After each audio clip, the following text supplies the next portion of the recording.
Hello students, I hope you are happy and healthy. Student, जैसे कि मैंने आपको बताया है कि आज मैं आपको आपकी पोइट्री की फर्स्ट पोएम अ फोटोग्राफ को टीच करूँगी। इसे टीच करने से पहले मैं आपसे एक रिक्वेस्ट करना चाहूँगी कि आप मेरे चैनल को सब्सक्राइब करें, वीडियो को लाइक करें और शेयर करें। आप चलते हैं पोएम की तरफ। देखिए बच्चों, जो पोएम का टाइटल है वो है अ फोटोग्राफ, जिसे लिखा है शर्ली टुलसन ने। वे इसे पढ़ाने से पहले मैं आपको शर्ली टुलसन का थोड़ा सा ब्रीफली इंट्रोडक्शन देना चाहूँगी। शर्ली टुलसन जो थी, ये एक बहुत ही अच्छी उच्च कोटि की, जिन्हें कह सकते हैं, कवित्री थी और एक प्रगतिवादी लेखिका थी। इन्होंने जो था ब्रिटेन की जो परंपरा रीति रिवाज उनके बारे में लिखा है। इनका जन्म की अगर हम बात करें तो इनका जन्म हुआ था कैथलीन शर्ली डिक्सन के यहाँ पर, और जन्म की डेट थी 20 मई 1924 और जगह थी जन्म की हैनली ऑन टेम्स। बचपन से ही बच्चों इन्हें लिखने का बहुत ज़्यादा शौक था, बहुत ज़्यादा शौकीन थी कविताएं लिखने की। और केवल 8 साल की ही उम्र में इन्होंने एक बहुत बड़ी पोएम लिख दी थी। और अगर इनकी शादी की बात हम करें तो 16 जनवरी 1960 को इनकी शादी हुई थी।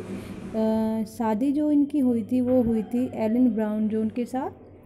और इनके 3 बच्चे पैदा हुए थे, एक का नाम जेनेट, दूसरे का नाम जॉन और तीसरे का नाम स्टीवन था। इनका अपने पति से किसी बात को लेकर तलाक हो गया था, लेकिन इससे इन्होंने हार नहीं मानी, उदास नहीं हुई, निराश नहीं हुई। इन्होंने डिटर्मिनेशन किया कि मैं इस बात को बिल्कुल वैल्यू नहीं दूंगी, मैं अपनी एजुकेशन को आगे बढ़ाऊंगी, क्योंकि एजुकेशन ही दुनिया में सबसे बड़ी चीज़ है।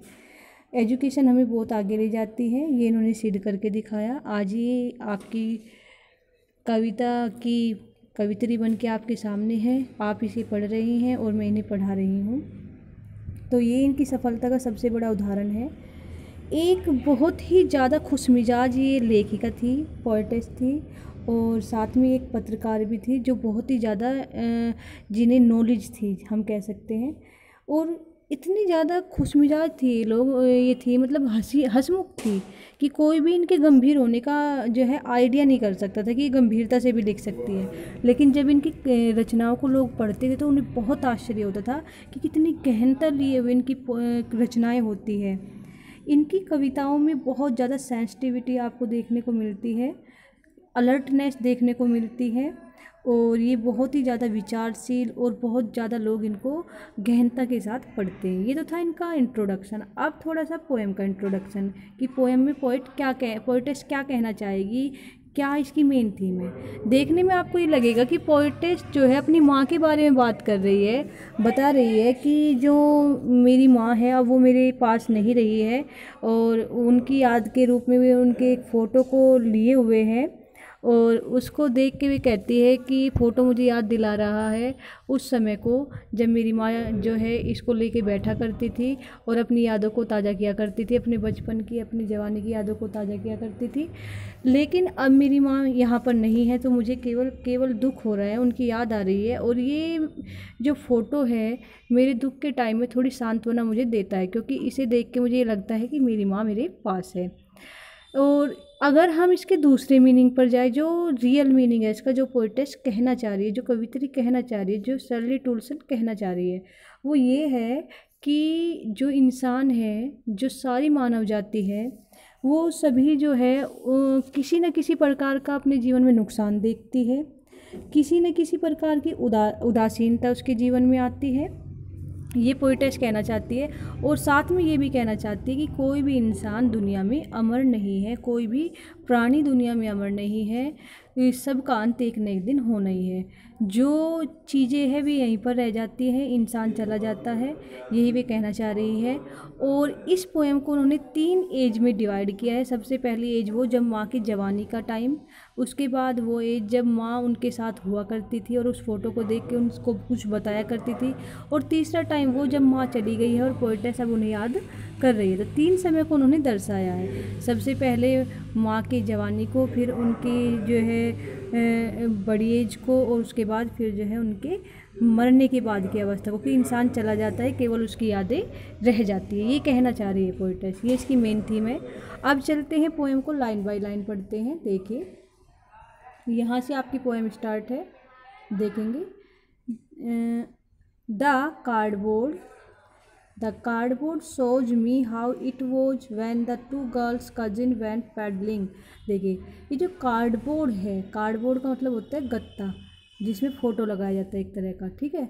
तो ये जो गत्ता है ये दिखाता है मुझे दिखाता है हाउ इट वॉज, कैसा हुआ करता होगा, वैन जब, ठीक है, हाउ कैसा, इट वॉज हुआ करता होगा या हुआ करता था, या कैसा हुआ करता था, वैन या कैसे लगता था, वैन जब द टू गर्ल्स, दो गर्ल्स और कजिन, जब दो चचेरी बहनें, टू गर्ल्स कजिन का मतलब होता है चचेरी बहनें, जब दो चचेरी बहनें, ठीक है, जब दो चचेरी बहनें वेंट जाती थी पैडलिंग, छप करते हुए, छपाते हुए, कि ये जो गत्ता है ये मुझे दिखाता है कि कैसा हुआ करता था जब दो चचेरी बहनें छप करते हुए जाया करती थी, और क्या हुआ करता था, ईच वन प्रत्येक होल्डिंग पकड़े हुए रहती थी, वन ऑफ एक, माई मदर्स हैंड, मेरी माँ के हाथ को, मेरी माँ के एक हाथ को प्रत्येक पकड़े हुए होती थी। मतलब दो बहनें थी, एक इस हाथ को पकड़ लेती थी और एक इस हाथ को पकड़ लेती थी। तो ये जो कार्डबोर्ड है, ये गत्ता है जिसमें मेरी माँ का फ़ोटो लगा है, वो वाला फ़ोटो लगा है जिसमें भी तीनों हुआ करती थी, और जो मेरी माँ का हाथ पकड़ के उनकी दोनों चचेरी बहनें पानी में छप करते हुए जाया करती थी। ये मुझे जो है दर्शा रहा है ये कार्डबोर्ड जिसमें वो फ़ोटो लगा है, उस टाइम का वो फ़ोटो लगा है जब वे ऐसा किया करती थी। And she the big some 12 years और सो, और क्या कह रहे हैं, और वो जो थी, वो कौन, मेरी माँ जो थी, द बिग गर्ल, वो बड़ी लड़की थी, वो उन तीनों में बड़ी लड़की थी, इसलिए दोनों उसका हाथ पकड़ती थी वे, क्योंकि वो क्या थी, सबसे बड़ी थी।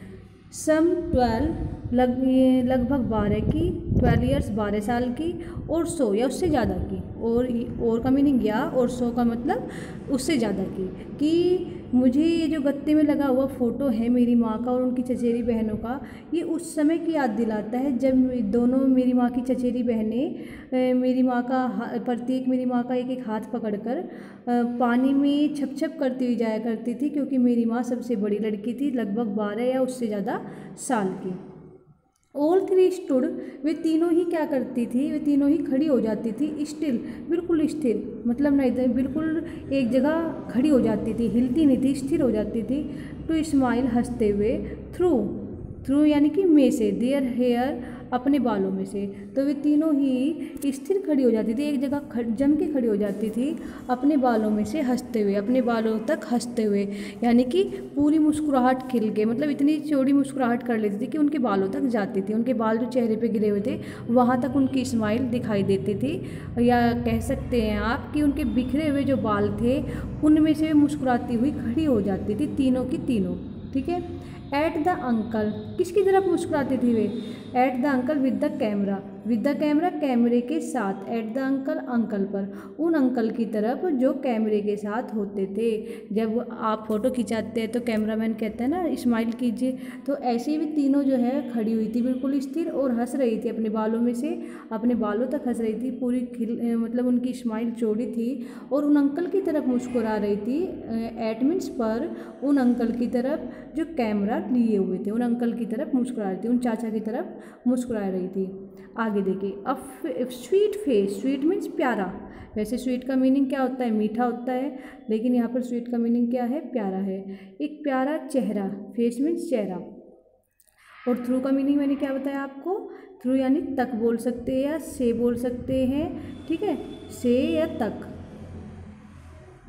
माई mother's that was before I was born, कि एक प्यारा चेहरा मेरी माँ का एक प्यारा चेहरा, दैट वॉज जो था, ये जो फ़ोटो में चेहरा था मेरी माँ का, ये उस टाइम का था, बिफोर पहले का, व्हेन आई वॉज बोर्न जब मैं पैदा हुई थी, मेरे पैदा होने से पहले का ये चेहरा था, क्योंकि माँ की एज कितनी है, केवल 12 साल, तो ये मेरे पैदा होने से पहले का चेहरा है जो मुझे फ़ोटो में प्यारा सा ही चेहरा दिख रहा है मेरी माँ का, जिसमें दो लड़कियाँ जो चचेरी बहनें मेरी माँ का हाथ पकड़े हुए और पानी में भी तीनों छप कर रही है और फ़ोटो खिंचवा रही है एक अंकल से, उनकी तरफ को स्माइल करते हुए। तो उस टाइम का फ़ोटो है जब मैं पैदा नहीं हुई थी। And the sea which appear to have change less.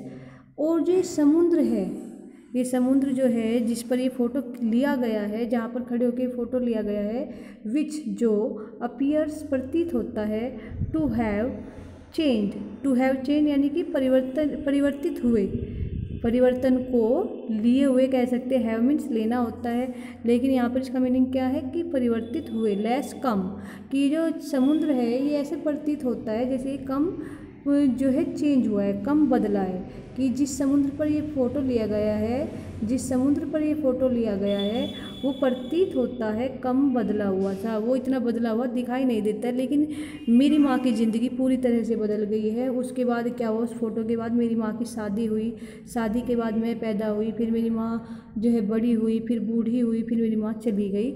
लेकिन समुद्र आज भी अपनी जगह है और उसमें नाम मात्र को ही परिवर्तन हुआ है। समुद्र में भी नहीं हुआ वो परिवर्तन, उसके आसपास के एटमॉस्फेयर में हुआ है कि भाई सोप्स ज़्यादा लग गई, वहाँ के इलाके को ठीक कर देगा, लेकिन समुद्र अपनी जगह स्थिर है। तो क्या दिखाना चाह रही है पोएट्स कि इंसान चले जाते हैं और सब कुछ यहीं पर रह जाता है। जो नेचर है वो अपने काम को ऐसे ही करती रहती है, पीढ़ी दर पीढ़ी जो है इंसान जाते रहते हैं, लेकिन जो चीज़ें ईश्वर की दी हुई है, पानी, हवा, पेड़ पौधे, सब अपनी जगह स्थिर रहते हैं। इंसान जो है नश्वर है, वो अमर नहीं है।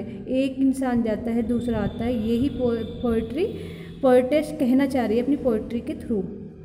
वॉश्ड दियर टेरेबली टेरेंशिएंट फीट। देखिए अब क्या कह रहे हैं, वॉश्ड धोए, वो जो समुद्र है जो कम बदला हुआ सा प्रतीत हो रहा है उसने धोए, दियर उनके, टेरिबली अत्यधिक, ट्रेंशिएंट होता है जो अडिग हो, मतलब जो डगमगाने वाला होता है, अडिग नहीं होता है, मतलब जो इधर, मतलब जो एक तरह से स्थिर नहीं होता, अस्थिर होता है, मतलब जो रुकता नहीं है, जो परिवर्तनशील होता है। तो फीट यानी कि पैर। तो क्या कहना चाह रही है पोएट्स कहना चाह रही है कि वो समुद्र आज भी बहुत कम बदले हुए दिखाई देता है। जो उस समय जो फोटो में दिखाई दे रहा है, उनके जो अधिक परिवर्तनशील पैर है या डगडगाने वाले पैर है उनको धोता है, मतलब पानी का बहाव तेज है, पैर डगमगा रहे हैं, उनको धो रहा है समुद्र, मतलब पानी की लहरें आ रही है और उनके पैरों पर को जा रही है, उनके पैरों को ऐसा लग रहा है जैसे कि समुद्र धो रहा है।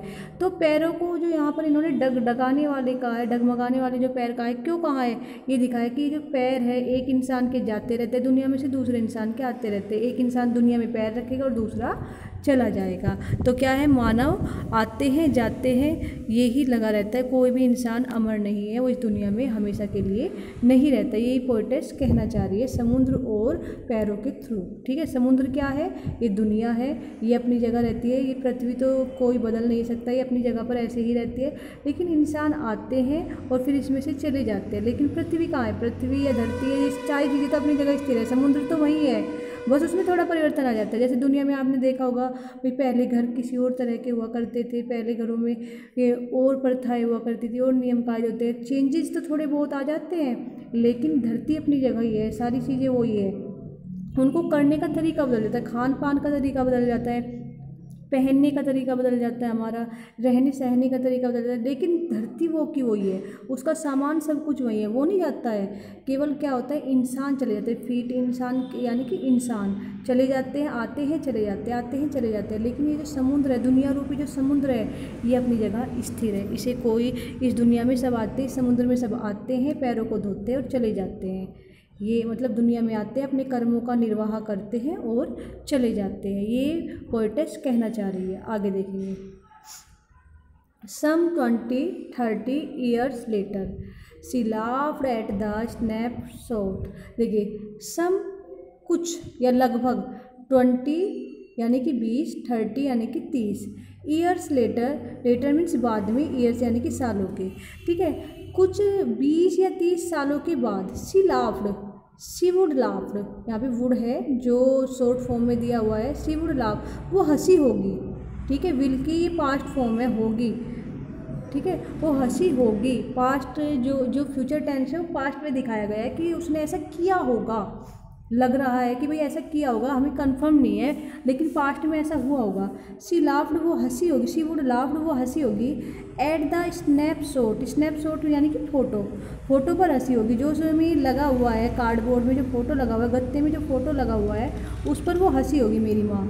लगभग 20 या 30 सालों के बाद, जब वो फ़ोटो लिया गया था मेरी माँ का, 12 साल की जब उनकी एज थी, उसके 20 या 30 साल बाद मेरी माँ उस फ़ोटो पर हंसी होगी। और क्या कहा होगा, अभी माँ की स्पीच है, ये जो इन्वर्टेड कोमाज आपको दिखाई दे रही है, यानी कि वो ऐसी की ऐसी बात है जो माँ ने उस टाइम कही होगी। माँ ने क्या कहा होगा, सी बेटी एंड डोली।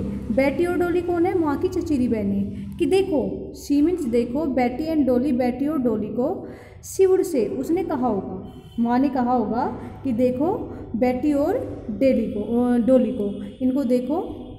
एंड लुक्ड, आगे माँ क्या कहती है, एंड लुक्ड, और देखो, how they dressed us for the beach, कि कैसे दे, उन्होंने, ड्रेस्ड पहनाया, कपड़े पहनाया, अस हमें, फॉर द बीच, किसके लिए, बीच के लिए, जो हम समुद्र के पास गए थे वहाँ के लिए, हमें समुद्र के किनारे के लिए, समुद्र पे इंटरेस्ट लेने के लिए जो हम गए थे, वहाँ के लिए हमें कैसे कपड़े पहनाए थे उन्होंने, किन्होंने, हमारे माता पिता ने, हमारे पेरेंट्स ने, या हमारे जो बड़े थे उन्होंने हमें कैसे सजा सवार के वहाँ पर भेजा था। अर्थात क्या कहना चाह रही है पोइटेस, पोइटेस कहना चाह रही है, माँ के थ्रू बताना चाह रही है कि देखो, माँ की चचेरी बहनें, माँ की चचेरी बहनें कौन है, जो भाई हमारे यहाँ पर हमारे साथ जो आए हैं, हमारे जो रिलेटिव है, उनके बारे में कह रहे कि हमें वे कैसे जो है, वे दोनों कैसे, इन दोनों को देखो। और फिर क्या कह रही है कि समुद्र, हमें समुद्र के लिए कैसे सजाया सवारा गया, कि अब समुद्र के लिए पेरेंट्स ने सजाया सवारा, तो हमारे पेरेंट्स कौन है, दुनिया में भेजने वाला हमें कौन है, हमारा भगवान है। तो भगवान ने हमें किस तरह से सजा सवार के तैयार करके भेजा है इस दुनिया रूपी समुद्र में, ये पोइटेस कहना चाह रही है माँ के थ्रू। ठीक है। The C holiday was her past, mind is her laughter. अब देखिए क्या कह रही है पोइटेस, पोइटेस कह रही है कि जो समुद्र की जो छुट्टियाँ थी, जिस पर वो फ़ोटो लिया गया था, छुट्टियों में तो लिया गया वो फ़ोटो, छुट्टियों में तो घूमने गई है वे, तो कह रही है कि समुद्र की छुट्टियों का जो फ़ोटो था, वो हर पास्ट, वो उनका पास्ट था, किनका, माँ का, मेरी माँ का। उन हर मीन्स उनका, पास्ट मीन्स बीता हुआ समय। ठीक है, मेरी माँ का वो बीता हुआ समय था, क्योंकि माँ अब बड़ी हो चुकी थी, मैं भी पैदा हो चुकी थी, और माँ मुझे बता रही थी उस फ़ोटो के बारे में, तो वो माँ का पास्ट हुआ, माँ का बीता हुआ समय हुआ। माइंड इज हर लाफ्टर, और मेरे लिए जो है, अब माँ का तो था, क्योंकि माँ जब उस टाइम जिंदा थी, लेकिन अब माँ चली गई, अब मैं हूँ, तो मेरा जो है अभी प्रेजेंट टेंस है, मेरा है हर लाफ्टर, उनकी मुस्कुराहट, उनकी हंसी। मेरे लिए पास्ट क्या बन गया, मेरा बीता हुआ समय क्या बन गया, माँ की हंसी। कि उस फोटो को देख देख के जो माँ बात किया करती थी और हंसा करती थी उस फोटो को देखकर, वो समय बीत गया है, इसलिए मेरे लिए तो वो बन गया है अब पास्ट। और उस टाइम जब माँ जिंदा थी और जब माँ हंसा करती थी उस फोटो को देख के, और उस फोटो से जुड़ी हुई जो माँ बातें याद किया करती थी, वो यादें जो थी माँ का पास्ट था, माँ का बीता हुआ समय था। और लेकिन अब मेरे लिए वो बीता हुआ समय बन गया है, वो बातें जो माँ मुझे बताया करती थी। तो मेरा बीता हुआ समय अब वो है थोड़े दिन पहले का जब माँ जिंदा थी, माँ का बीता हुआ समय उससे भी पहले का है जब माँ जवान थी। ठीक है। बोथ, अब क्या होती है कि बोथ, जब अब माँ बता रही है, हंस रही है, अब उस टाइम पे तो माँ, जब माँ उस फोटो के बारे में बता के हंसा करती थी, उस टाइम पे तो माँ की स्थिति बताएगी इस लाइन में अब पोइटेस। और अब क्योंकि माँ चली गई है और माँ की हंसी को मिस कर रही है पोइटेस, तो इस समय वही स्थिति है पोइटेस की, क्या है, बोथ, दोनों ही। बोथ मीन्स दोनों ही, व्राई, ऐठ जाते हैं, अकड़ जाते हैं, मतलब एक जब इंसान हंसता है, मतलब अपनी बातों को याद करते हैं, उन खुशनुमा, आप समझने की कोशिश कीजिएगा, जब हम किसी सुखद याद को याद करते हैं, सुखद बात को याद करते हैं, लेकिन अब वो नहीं है। मान लिया हमारा कोई बहुत प्रिय है और हम उसकी बातों को याद करते हैं, लेकिन वो जो है अब इस दुनिया में नहीं है, तो एकदम से हमारे क्या होंगे, इमोशंस जागेंगे। बातें पहले जब हम याद करेंगे, उनकी मीठी बातों को याद करेंगे, मुस्कुराएंगे, लेकिन एकदम से हमें एहसास होगा कि अब वो इस दुनिया में नहीं है, अब वो चीज़ हमारे पास नहीं, तो हमें क्या होगा, एक दुख आएगा अंदर से। तो उस टाइम हम मुस्कुराहट से उस दुख को छिपाने की कोशिश करेंगे, उसे हम बोलते हैं ऐठना। मतलब एक तरह से हम अपनी जो है दुख को छिपाने के लिए नकली हंसी जो हंसते हैं, नकली हंसी को यहाँ पर बोलते हैं ऐठना, या व्यंग करना, या हास्यपर्द करना, मतलब हंसी में दुख को छिपाना। ठीक है। बोथ, दोनों ही क्या करते हैं, हास्यपद, ठीक है, बहुत हास्यपद। विद द लेबर, लेबर यानी कि बहुत कठिन, मतलब बहुत कठिन कोशिश या कठिन काम, ठीक है। वैसे तो लेबर जो होता है कठिन काम होता है। विद द लेबर, कठिन कोशिश के साथ। ईजी करते, आसान करते द ऑफ लॉस, अपने नुकसान को। हम दोनों ही क्या करते हैं, उस टाइम माँ ने किया था और आज मैं कर रही हूँ, एक हंसी के साथ, एक हास्यपर तरीके से अपने कठिन काम को, अपनी कठिन जो हमारी स्थिति है कि मैंने माँ को खो दिया और माँ ने उस जवानी के टाइम को खो दिया है, उस स्थिति को आसान करते हैं, उस स्थिति को मतलब शांत करने की कोशिश करते हैं, उस स्थिति को भुलाने की कोशिश करते हैं, उस स्थिति के लॉस को भुलाने की कोशिश करते हैं आसानी के साथ। किस आसानी के साथ? हंसी वाली आसानी के साथ, ठीक है। हम क्या करते हैं, दोनों ही, मैं भी और मेरी माँ भी जो है हंसी के द्वारा कठिन परिश्रम करके कोशिश करते हैं उस नुकसान को भुलाने की। मैं और मेरी माँ हंसी के द्वारा कठिन परिश्रम करके बहुत मुश्किल से आसान करने की कोशिश करते हैं उस हुए नुकसान को, या भुलाने की कोशिश करते हैं उस हुए हमारे नुकसान को। मेरी माँ का खोने वाला नुकसान जो मैंने खो दिया है, और माँ का वो नुकसान जो माँ ने अपने उस समय को खो दिया जब ये छोटी हुआ करती थी और मज़े लिया करती थी अपनी छुट्टियों के, अपनी बहनों के साथ। उस नुकसान को दोनों ही हंसी के द्वारा हम भाव विभोर होकर उसको क्या करते हैं, दोनों ही छिपाने की कोशिश करते हैं, मैं भी और मेरी माँ भी। आगे देखेंगे। नाउ शी हैज़ बीन, यहाँ पर हैज होगा, शॉर्ट फॉर्म में आया है। Now she has been dead nearly as many years. Now अब शी हैज़ बीन डेड, वो मर चुकी है, वो गुजर चुकी है, मर चुकी है। नियरली, पास ही, एज मैनी ईयर्स, उतने ही साल, मतलब नियरली पास ही, या लगभग लगा सकते हैं आप, लगभग उतने ही साल एज दैट गर्ल लिव्ड, जितने साल की दैट गर्ल, वो लड़की, लिव्ड हुआ करती थी। कौन सी लड़की? जो फोटो में दिखाई दे रही थी, जिसके दोनों लड़कियों ने हाथ पकड़े हुए थे। तो कितने साल की थी वो लड़की बच्चों? वो लड़की थी 12 साल की। तो लगभग मेरी माँ को गुजरे हुए लगभग उतना ही समय हो गया मेरी माँ को, जितना उस फोटो में मेरी माँ की उम्र हुआ करती थी। यानी कि 12 साल मेरी माँ को गुजरे हुए आज हो गए हैं। जब मैं इस फोटो को देख रही हूँ, लगभग 12 साल ही हो गए हैं मेरी माँ को गुजरे हुए। तो अब क्योंकि मेरी माँ मर गई है, लगभग उतने ही साल उन्हें गुजरे हुए हो गए हैं जितने उस लड़की वो लड़की जिंदा हुआ करती, जितने उस लड़की को जिंदा होने के हैं जो फोटो में है, जितने उस लड़की के जीवित होने का टाइम था उस टाइम पे उस फोटो में, या जो लड़की फ़ोटो में है जितनी उम्र उसकी थी उतने ही साल मेरी माँ को गुजरे हुए हो चुके हैं। अर्थात मेरी माँ को 12 साल गुजरे हुए हो चुके हैं। And of this circumstance there is nothing to say at all. And और ऑफ दिस सर्कमटेंस, इस परिस्थिति में, ठीक है, इस परिस्थिति के कारण या इस परिस्थिति में, क्योंकि मेरी माँ मेरे पास नहीं है, मैंने अपनी माँ को खो दिया है, इस परिस्थिति में there is nothing to say, there is nothing, कुछ नहीं है, there is nothing, nothing means कुछ नहीं, इज मीन्स है, और देयर यहाँ पर वैसे ही प्रयोग किया गया है जब हम किसी चीज़ के होने का आभास करते हैं, किसी चीज़ के होने का हम क्या दिखाते हैं, तो वहाँ पर हम नथिंग का देयर का प्रयोग करते हैं। तो कुछ नहीं है टू से, कहने के लिए, एट ऑल, बिल्कुल भी। तो परिस्थितियाँ, एंड ऑफ दिस सर्कमटेंस, और इस परिस्थिति के कारण, ऑफ का मीनिंग यहाँ पर कारण है, या इस परिस्थिति में जब मेरी माँ मेरे पास नहीं है, मैंने उसे खो दिया है, तो मेरे पास कुछ नहीं है, बिल्कुल कुछ नहीं है, बिल्कुल भी नहीं है, नथिंग, कुछ भी, टू से, कहने के लिए, मेरे पास बिल्कुल भी कुछ नहीं है कहने के लिए। इट्स साइलेंसेज, इसका जो सन्नाटा है वो शांत कर देता है। किसका सन्नाटा? फ़ोटो का सन्नाटा। क्योंकि फ़ोटो का सन्नाटा कैसा? फ़ोटो जब माँ देखती थी तब तो बहुत ज़्यादा हंसी माँ अपनी सुनाया करती थी, माँ को देख के मैं खुश हो जाया करती थी, माँ की जो यादें थी, माँ जो बताया करती थी, माँ को जो एक खुशी उस टाइम महसूस होती थी, वो मुझे सुकून देती थी। लेकिन अब क्योंकि इस फ़ोटो को मैं अकेली देख रही हूँ, अब कोई हंसी की आवाज़ नहीं है, केवल सन्नाटा है, और इसका जो सन्नाटा है फ़ोटो का, ये मुझे भी सन्नाटे में डाल देता है, मुझे भी मौन कर देता है। इसका मौन, फ़ोटो का मौन मुझे भी मौन कर देता है। अर्थात मेरी माँ मेरे साथ नहीं है। यानी कि जो चीज़ें एक बार इंसान आते हैं चले जाते हैं, और हम केवल क्या है, उनकी यादों को संजोते रहते हैं, यादों के थ्रू वे हमारे जीवन में रहते हैं, वे हमारे साथ जीवित रहते हैं। यही पोएटेस यहाँ पर बताना चाह रही थी। आई थिंक आपको पोएम का एक्सप्लेनेशन समझ आया होगा। Thank you, take care.